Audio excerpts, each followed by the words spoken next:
Late night reaction, man.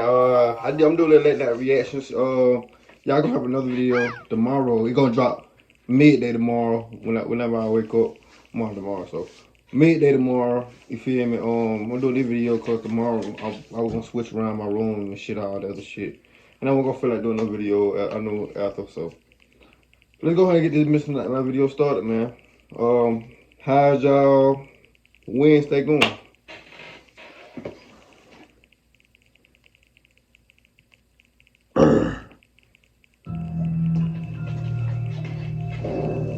I mean, I was making this shit recorded.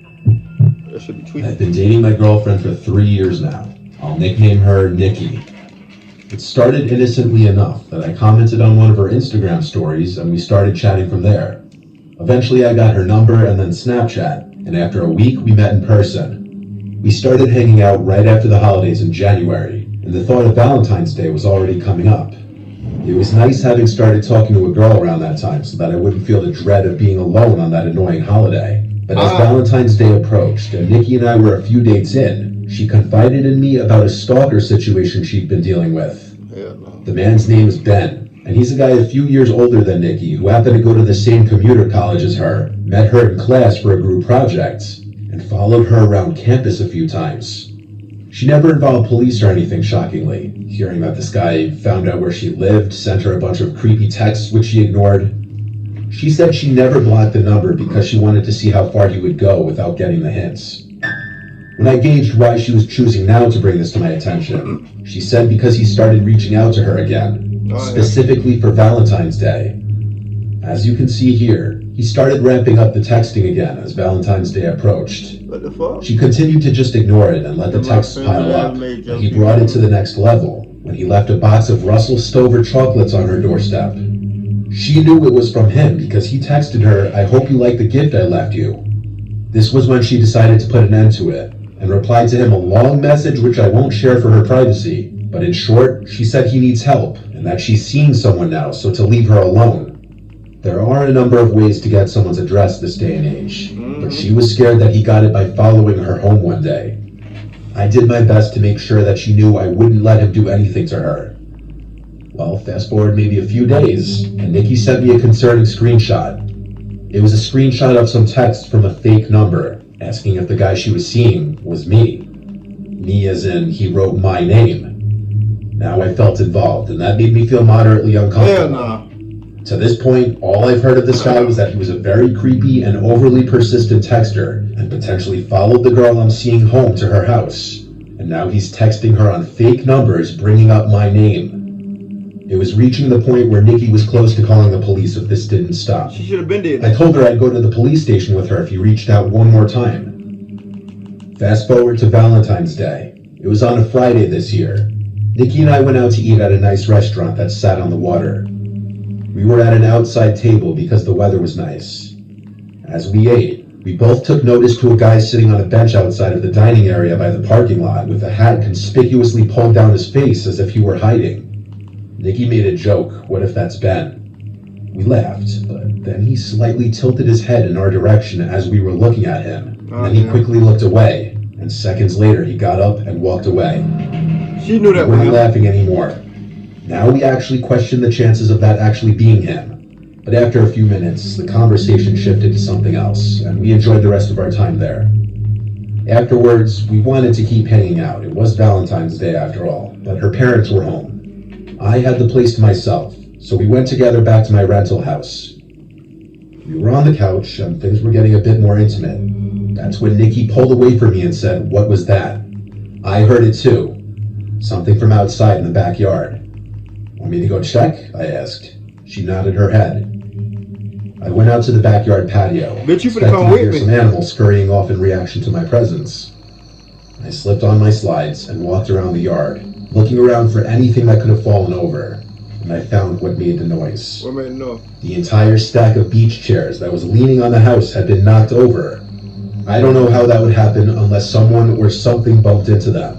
There wasn't even the slightest breeze that night.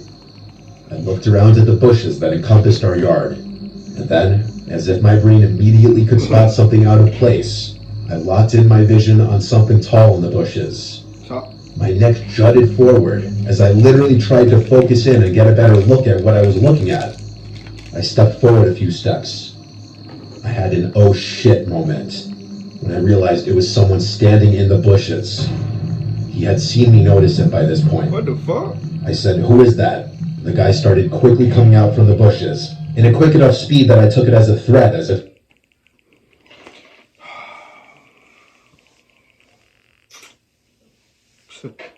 Alright. Without me. he were about to charge at me. I took the chance to get him on the ground when he was still struggling with the bushes and twigs, and I yelled at him to stay down multiple times. I yelled Nikki's name until she came outside, and I said call the police.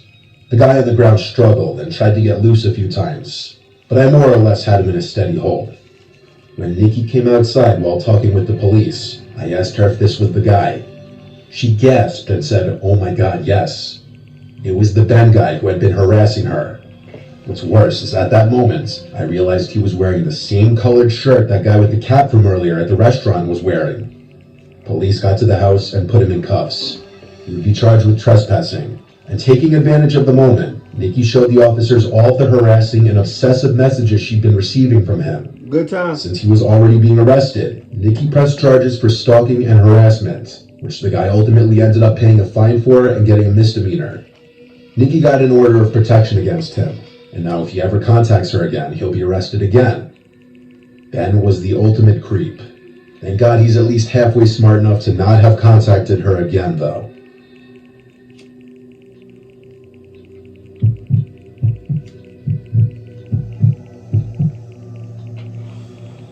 This happened 4 years ago. Valentine's Day was coming up.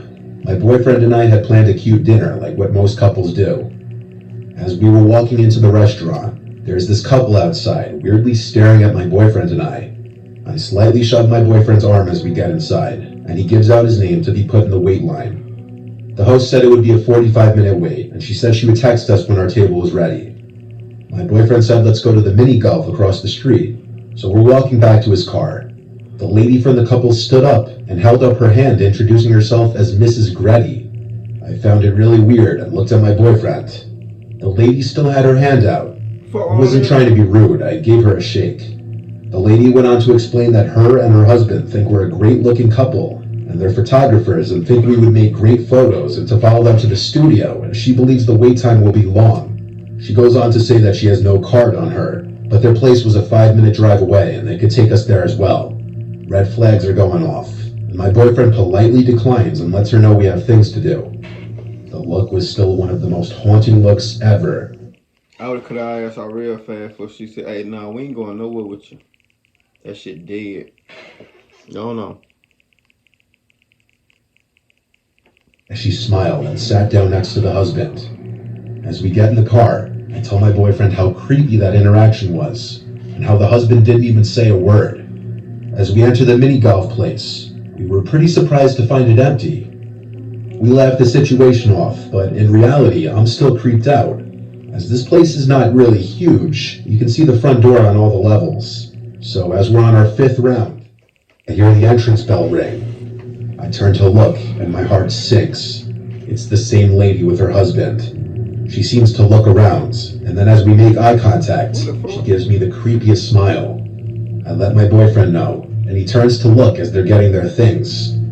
I tell my boyfriend I'm uncomfortable and we should just go wait in the car, as 15 minutes have passed already, so it wouldn't be much longer. He agrees, and we turn around, and they're right behind us, giving us the widest smiles.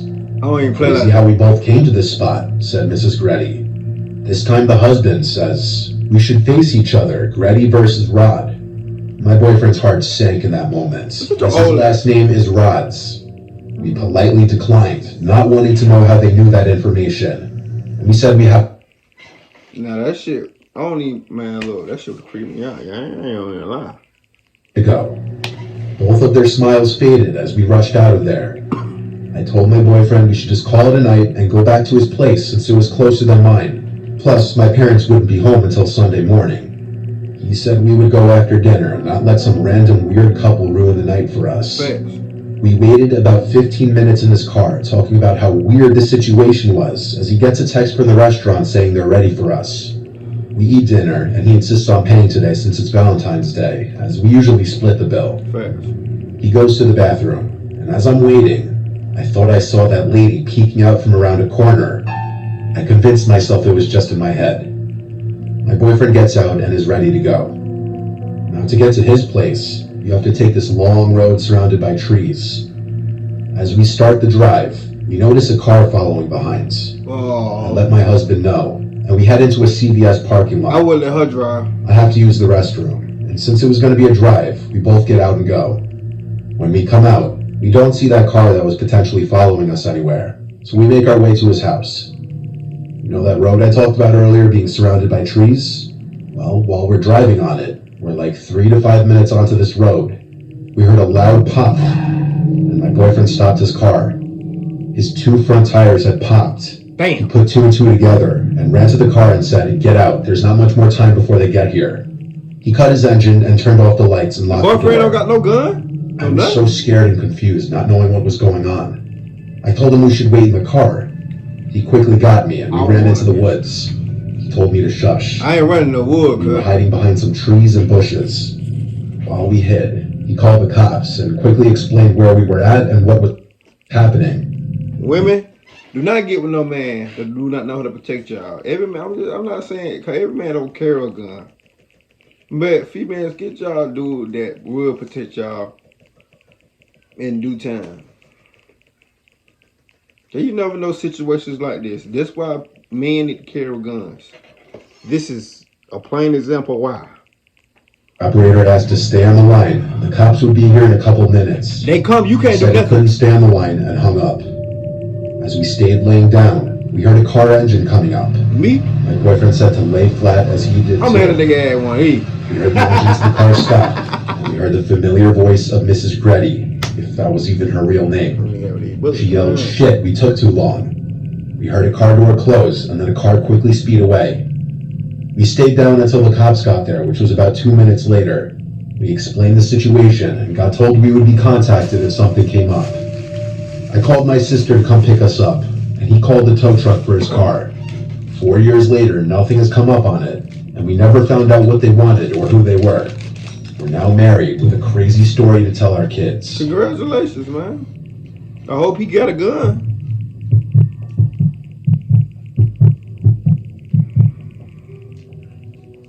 During the fall 2018 semester, I was doing some online classes through a pretty prestigious college. But I knew that I would transfer to my hometown 4-year university.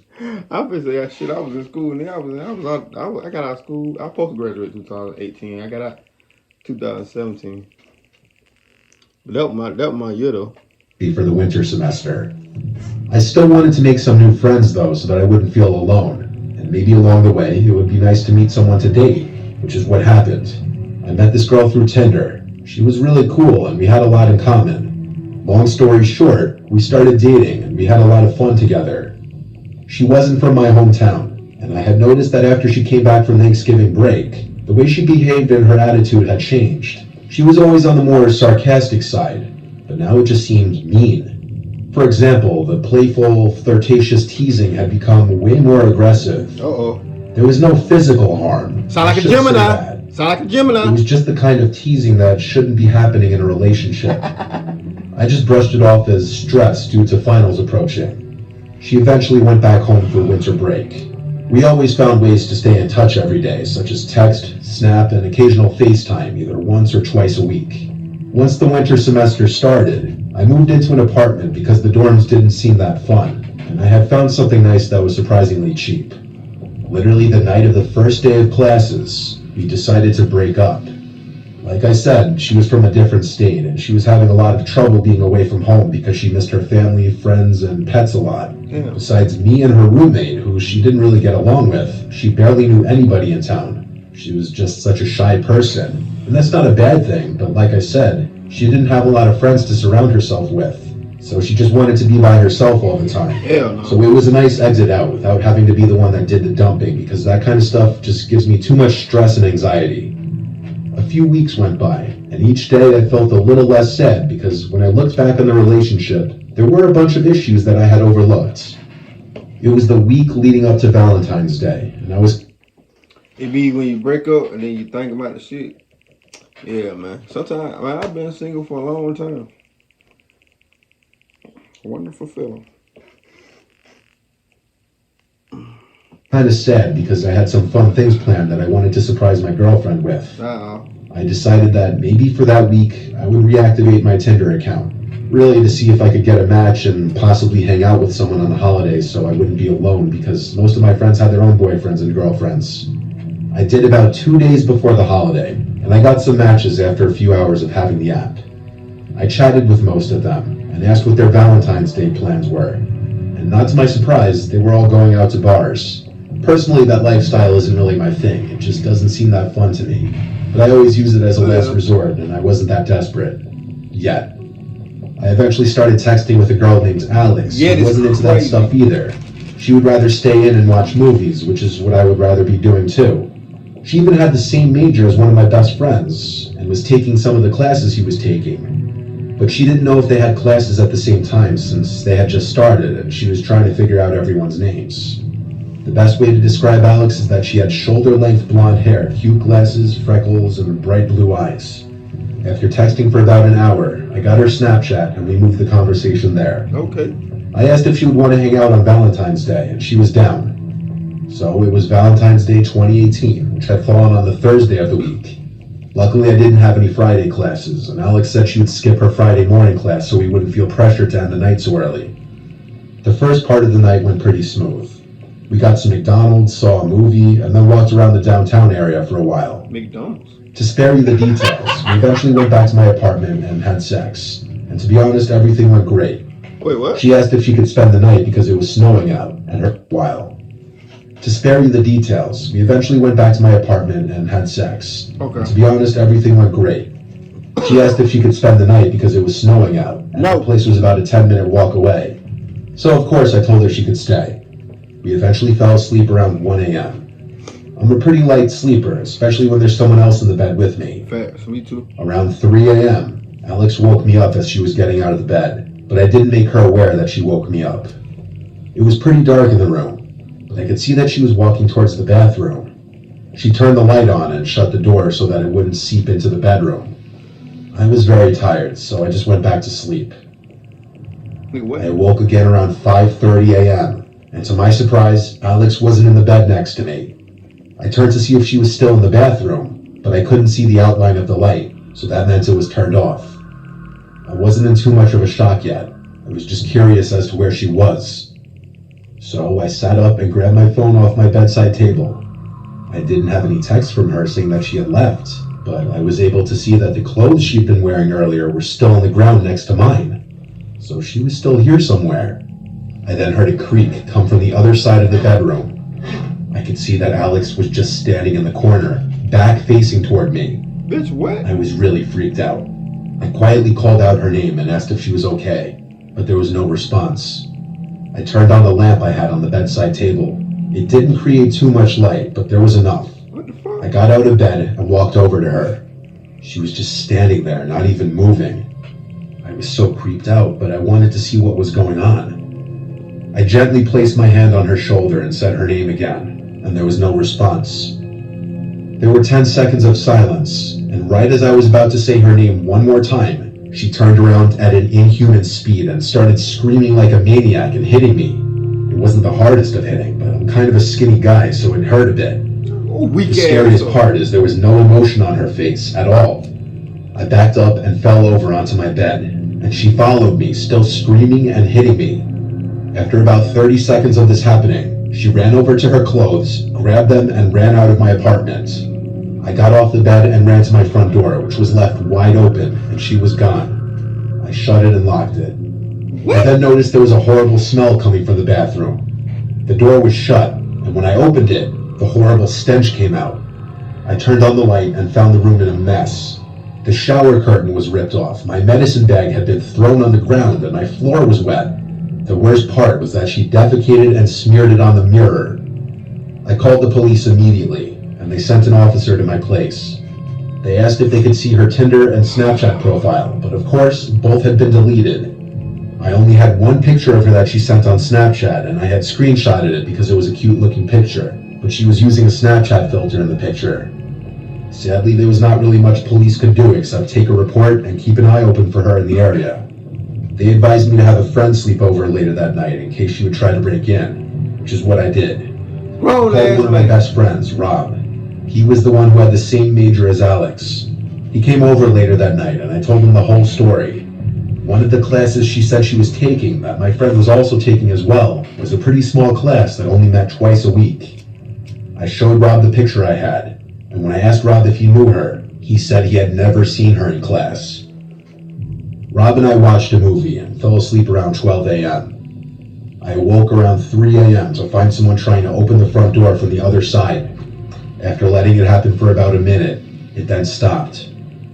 I walked over and looked out the peephole, but nobody was there. What the fuck? Nothing has happened since, but it still really freaks me out. What type of shit she on? Oh, that bitch crazy. It was something wrong with that bitch, though, I ain't gonna lie. Watch who y'all fucking, man. That's a prime example. Fellas, watch who you fucking and watch who you bringing in your house. That's why I said no when he was like, first time, for every female ain't meant to stay at your house, gang. I ain't gonna cap. Man, look, I ain't gonna tell y'all what I done did, but you know how to kick some motherfuckers out my house. Valentine for to come up. Happy Valentine to everybody that got them Valentine. I ain't got none, unfortunately. That being said, give me a thumb up, like, subscribe, see how motherfuckers on that video. Let's ride, man.